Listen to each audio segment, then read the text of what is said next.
दोस्तों, हम सबके मन में हमेशा ये सवाल होता है, ये जानने की इच्छा होती है कि गुरु और भगवान में क्या फर्क है। आज की कहानी इसी पे आधारित है। कृपया इसे जरूर सुने और अपना प्यार हमें देते रहें। कमेंट में हर हर महादेव जरूर लिखें। चलिए कहानी शुरू करते हैं। जब हम जन्म लेते हैं तो हमें सबसे पहले माँ बाप मिलते हैं, फिर शिक्षक, फिर दुनिया और फिर कभी कभी एक गुरु।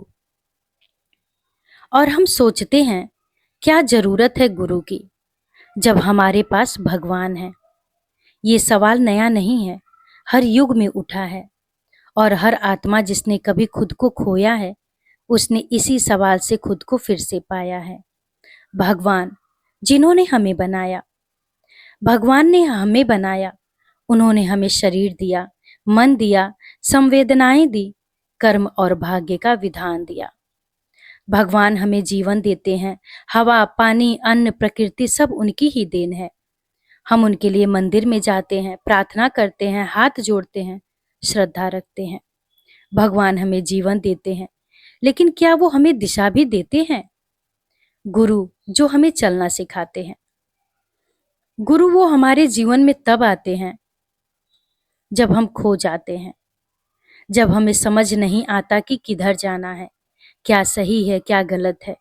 गुरु हमारे सामने नहीं खड़े होते, वो हमारे साथ चलने लगते हैं, धीरे धीरे, हमारे सवालों के जवाब देने नहीं, बल्कि हमारे अंदर जवाब जगाने के लिए।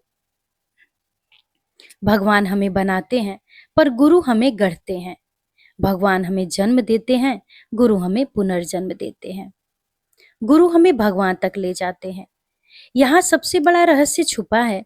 भगवान हर जगह हैं, पर हम उन्हें देख नहीं पाते। गुरु हमारे आंखें खोलते हैं। गुरु वो आईना है जिसमें हम अपनी आत्मा को साफ साफ देख पाते हैं। भगवान दूर से पुकारते हैं, गुरु पास आकर पकड़ लेते हैं। भगवान हमारे लिए हैं, पर गुरु हमारे भीतर हैं। दोस्तों, इसको एक छोटी सी कथा के माध्यम से समझते हैं। एक बार एक शिष्य ने गुरु से पूछा, गुरुदेव, आपने हमेशा भगवान की बात की है, तो फिर आप खुद को क्यों गुरु कहते हैं? गुरु मुस्कुराए और बोले, जब तुम अंधेरे में खो जाओगे तब भगवान तुम्हें देखेंगे, पर मैं तुम्हारा हाथ पकड़ूंगा। जब तुम हार जाओगे भगवान तुमसे प्रेम करेंगे, पर मैं तुम्हें उठाकर चलना सिखाऊंगा। भगवान ने तुम्हें जीवन दिया और मैं तुम्हें उस जीवन का अर्थ दूंगा। भगवान से वो खुद जब ध्यान में बैठे तो उन्होंने सृष्टि का रहस्य जाना, पर उन्होंने उस ज्ञान को यूं ही नहीं छोड़ा। उन्होंने सप्तऋषियों को बुलाया और गुरु बनकर पहली बार ज्ञान का बीज बोया।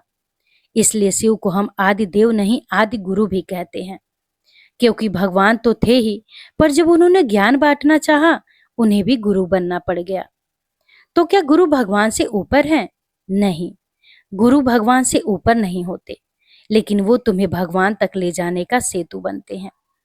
जैसे सूर्य की रोशनी आंखों को चुभ सकती है, लेकिन चांद की शीतलता उसे सहने लायक बनाती है, वैसे ही गुरु भगवान के तेज को तुम्हारे भीतर समाहित करने लायक बनाते हैं। भगवान सबको मिलते हैं, पर गुरु सिर्फ उसी को मिलता है जो खोज में निकला हो। भगवान से तुम मांगते हो, पर गुरु तुमसे कुछ छीन लेते हैं, तुम्हारा अहंकार, तुम्हारा अज्ञान, तुम्हारा डर, भय, सब।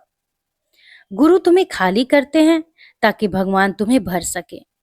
इसलिए अगर तुम्हें कोई ऐसा मिलता है जिसकी आंखों में तुम्हें शांति मिली, जिसके शब्दों से तुम्हारा रास्ता बदला, जिसकी मौनता ने तुम्हारा हृदय छू लिया, तो समझो तुम्हें भगवान मिल गए हैं गुरु के रूप में। ओम गुरुवे नमः। गुरु पूर्णिमा की हार्दिक शुभकामनाएं।